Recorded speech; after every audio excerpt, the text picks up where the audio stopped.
What's going on, YouTube? It is finally here. The update we've all been waiting for. Invaders of Beyond for Fallout 76. This is probably one of the best updates by far that Bethesda has pushed out. And it's jam-packed with so much stuff. We have the seasonal event that's every hour on the hour until March 15th. So just like Fashnacht, it is at 12, 1, 2, and so on, all the way up till March 15th. But unlike Fashnacht, there are 20 new plans that we can get, and they are insanely cool. All alien based, from new guns, new camp items, and of course they brought the new Season 8, which there are mixed feelings across the board with this. I think it's okay, although there's a lot of old items that have just been reskinned, but we'll go over that in another video. In this video, we're going over the patch notes, and there's a bunch of them. And there's a few things that I'm happy about and a few things I'm disgruntled about, but hey, nonetheless, this is a much needed update, and it's finally here. Aliens have landed, and they want to siphon our brainwaves. And of course, until March 15th, we're doing this every hour. Again, there's tons of new rewards, man. It's gonna be cool. So earning score in Fallout Worlds, that's new. It actually gives us a reason to do Fallout Worlds. And speaking of Fallout Worlds, that has a bunch of updates that's in this as well. And new custom world settings. So, man, there's all kind of cool stuff here. The update,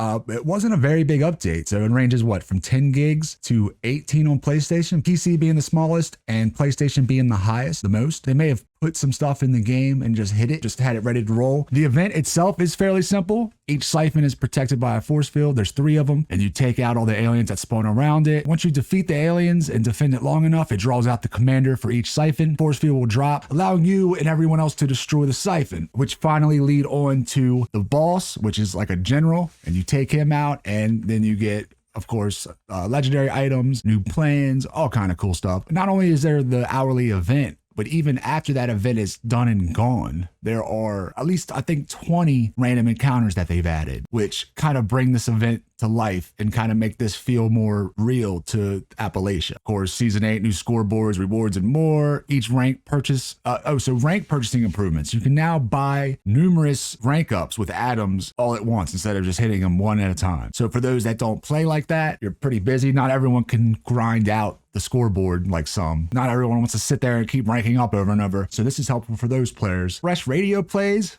So we got pirate radio to experience all kind of new stuff. So I guess it's like a talk show, I suppose. So I'm definitely going to look forward to that and play that through and see what it sounds like. Fallout Worlds improvements. There's a bunch of stuff here. I'll link this below so you can go and read it yourself. I'm not going to just drag this on by reading all these, but more carry weight, confetti thing, perk improvements. You can turn VATS off for a complete PvP world, stuff like that. That's awesome.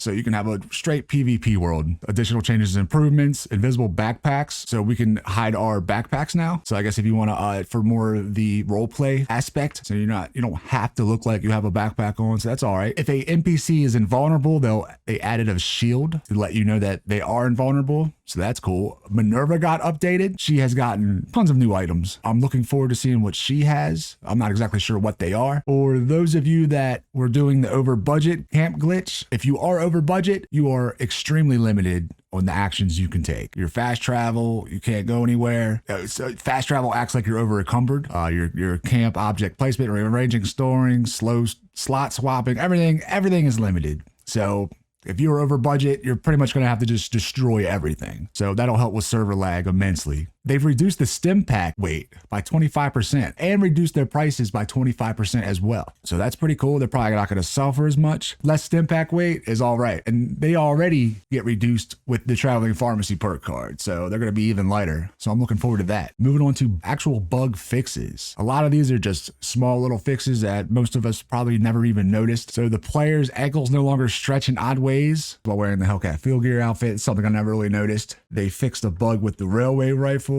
making it actually look like it's firing correctly. So for camp and workshop fixes, there's a bunch of stuff here, from just general visual fixes to audio. The popcorn actually works now, which is cool.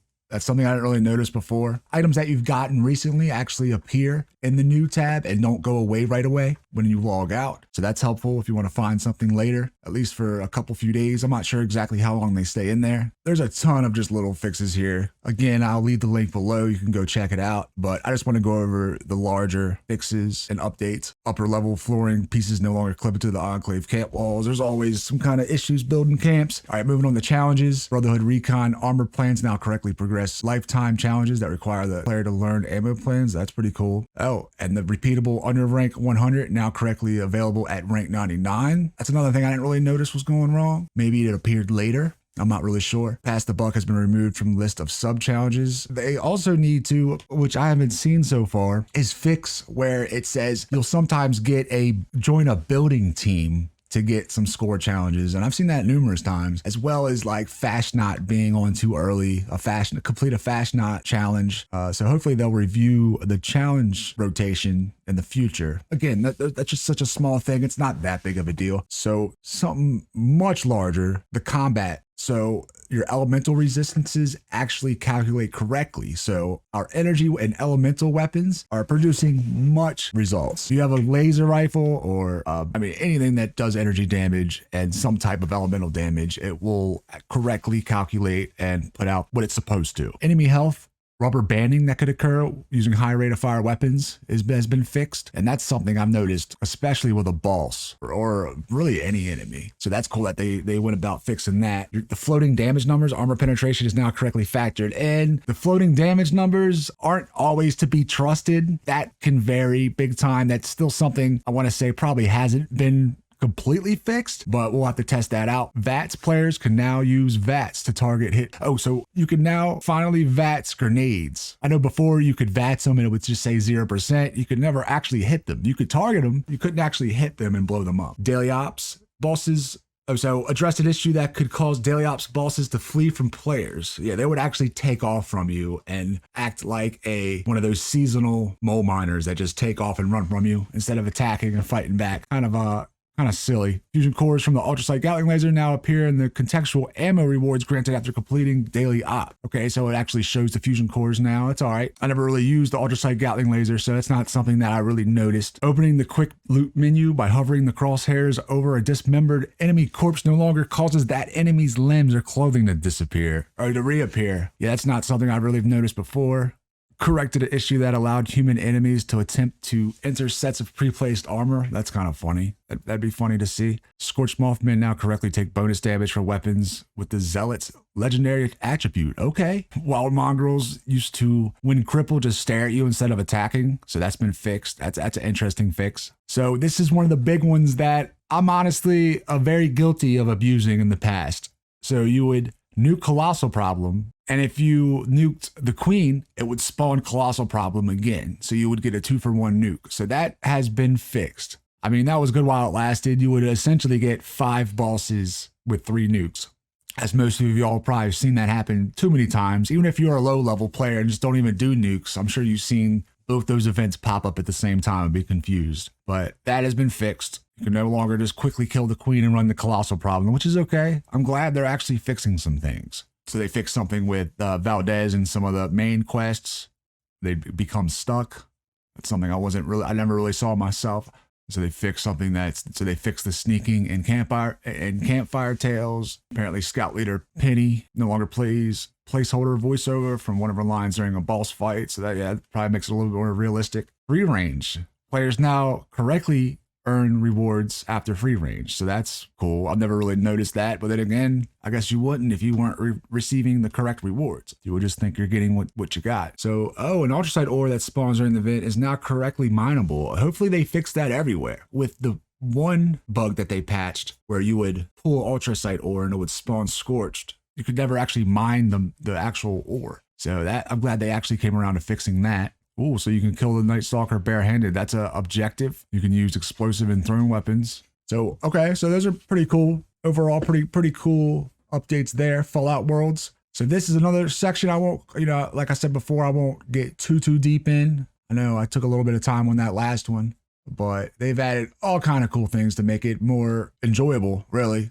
or, to make it way more of a custom world, whether that's PvP or going around killing enemies or whatever.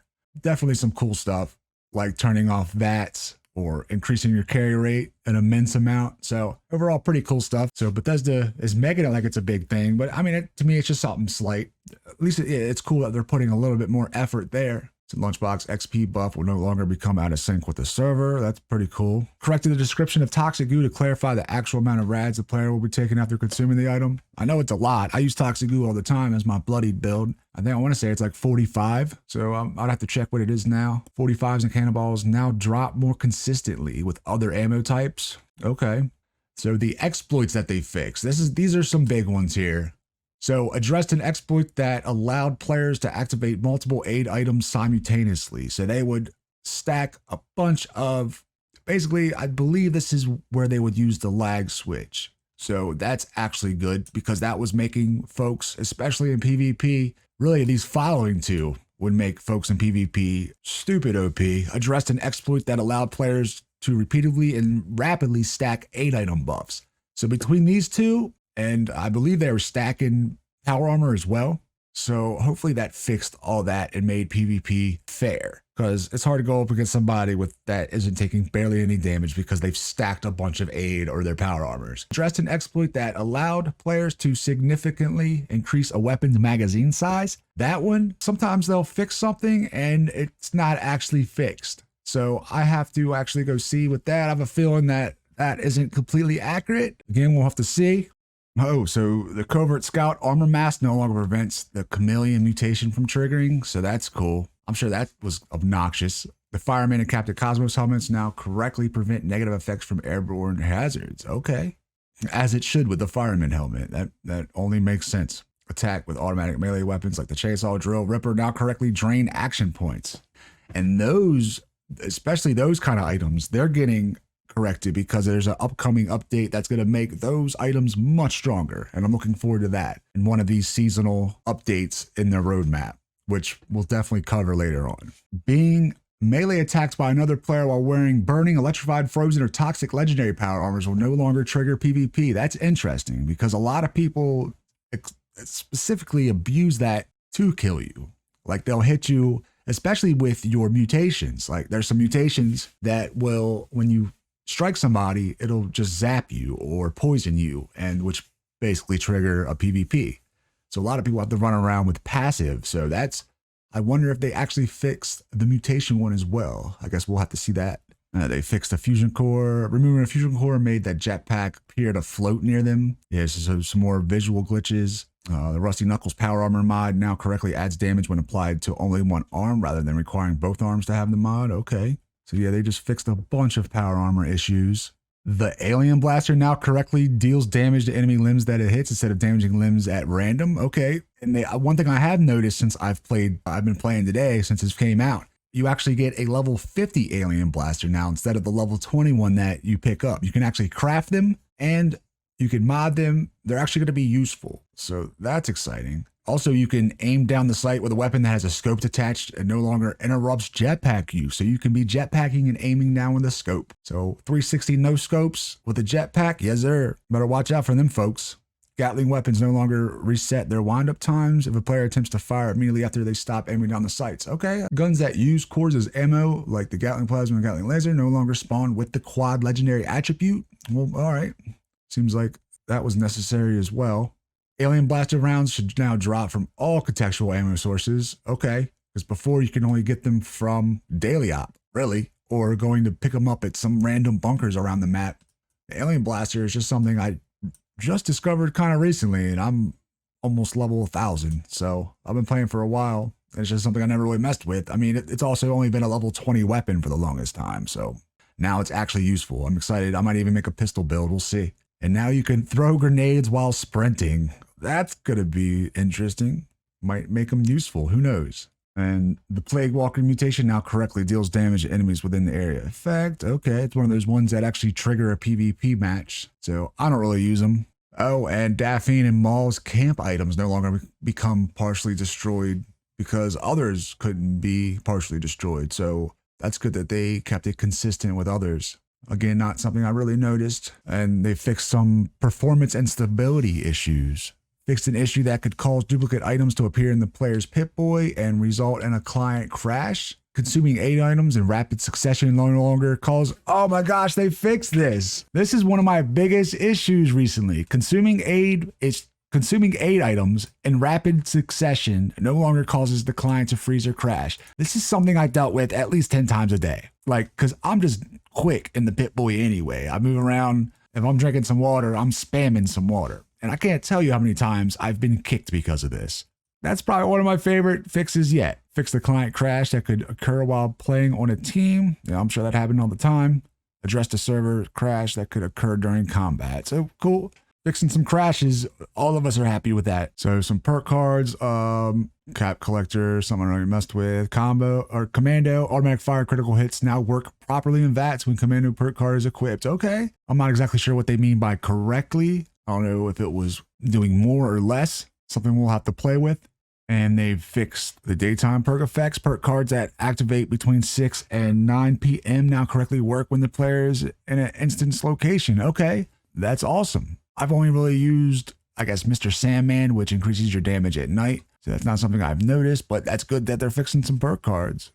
Updated the description of friendly fire perk card to clarify that it does not affect grenades. So with diseases, before you would fast travel, and if you fast traveled, I guess it reset the duration of the disease. So that's pretty cool. Just little stuff like that. They fixed a respawn glitch or bug that if you died at the end of an event, you would become unresponsive, and I guess you would have to force crash. I'm pretty sure that's happened to me. So that's a great fix. Fixed a bug that crafting items unlocked notification after learning a bunch of different plans now correctly include the name of those items. Okay. Fixed the issue that prevented players from scrolling down in the Pip-Boy Collectrons tab on the stat menu. I believe I've been stuck in the Pip-Boy on numerous occasions, so definitely helpful. And the social menu now opens correctly after using the social menu's hotkey from the game's main menu. I've never really had much of a problem with that, and if it has, I probably just pushed it off.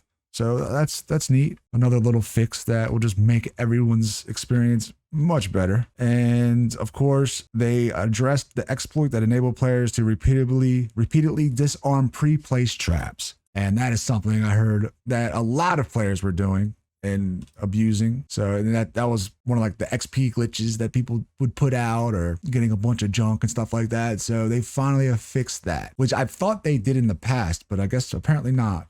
Those are the updates. I'm going to be going over probably the scoreboard soon, or I'm going to try to cover some more stuff about this update in general, but I just wanted to put out a quick video of the patch notes because these have been waited for long enough. These are some much needed patches and bug fixes, and I'm so glad Bethesda decided to do this. There's plenty more work for them to do, but at least they're still working on this game. Like, they could be working on Starfield instead and just put this totally aside. So even though a lot of the stuff is well overdue, at least they are getting to it. It is what it is. Hey, if you like this, hit that like button, man. If you want to see more or see some other how-to videos or see my stream Mondays, Wednesdays, or Fridays at 6:30 Eastern, please subscribe. You guys are awesome. I love y'all, man. Be safe, and I will see you in the next video.